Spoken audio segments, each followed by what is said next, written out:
رمضان کے مہینے میں عام طور پہ ہم پریفر کرتے ہیں کہ سارے جو فرینڈز ہیں ہمارے، جو عزیز و اقارب ہیں، انہیں ہم افطاریوں پہ بلائیں. اور ہمارا مقصد اس میں یہ ہوتا ہے کہ یہ بھی ایک عبادت کا حصہ ہے ہماری. تو کیا یہ ایسا ٹھیک ہے کرنا؟ تعالیٰ کے پیغمبر نے جس افطار کا آنے کی ترغیب دی تھی اس کا تعلق ان لوگوں سے ہے جن کے لیے افطار کا اہتمام کرنا رمضان میں مشکل ہو جاتا ہے.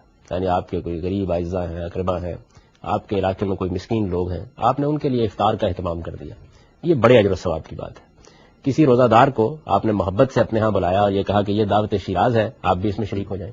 اس وقت جو ہمارے ہاں افطار کی دعوتیں کی جاتی ہیں، یہ تو معلوم ہوتا ہے کہ روزے کو ایک جشن بنا دینے کے مترادف، یعنی اس کے سوا ان کا کوئی فائدہ نہیں ہوتا.